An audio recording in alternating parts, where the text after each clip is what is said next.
This weekend coming up, we're going to celebrate Shavuos, a Jewish holiday.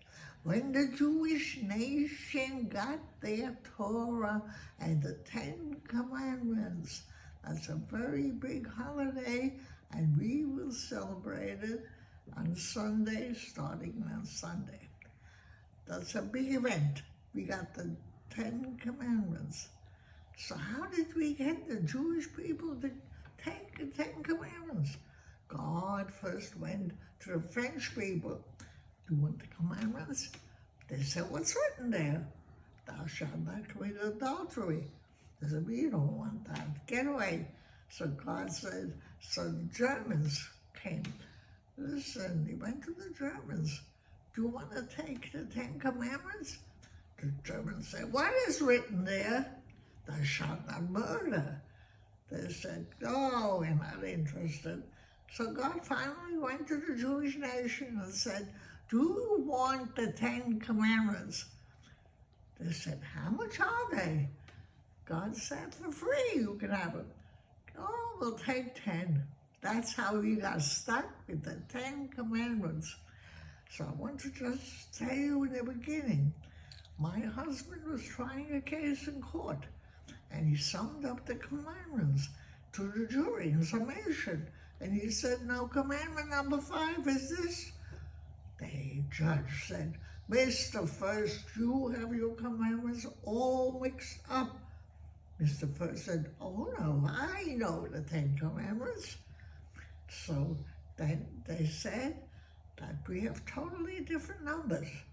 How could the court say to Harry first that he's wrong? These are the wrong numbers. You know how many of you people don't know that? The Catholic Church changed the 10 Commandments. They don't have the same commandments like we Jewish people. That's why when they start saying, we want the commandments in the school, we want this, don't let them, because they don't have the first 2 commandments. They took them away. And what do they substitute?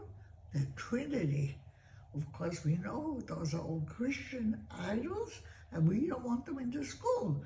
Leave the school out of it. That every person, every religion make their own 10 Commandments. If that's what they want to do. Isn't that amazing?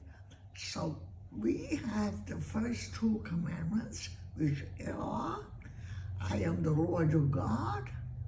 And number 2, thou shalt have no other gods before you. Those 2 commandments are not commandments. They are only statements. They don't do anything. So how does a Jewish nation have the nerve to say, we'll keep the first 2?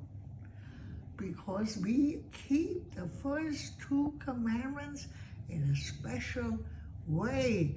And all you people listening don't even know that you keep the first 2 commandments. What is number 1?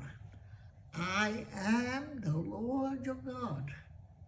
Number 2, thou shalt have no other gods before you. They are actually kept by the Jewish nation. These are the first 2 commandments, which remain part of the 10 Commandments with us Jewish people, which is very interesting to know. Let's keep our first 2 commandments forever. Anochi Hashem, I am the God for you, and I shall have no other gods before you. Those are commandments for us, the Jewish nation. And now I will teach you another thing about the 10 Commandments, which you do not know. When God gave the commandments, what did he say? What's the first sentence? I am the Lord your God who brought you out of Egypt.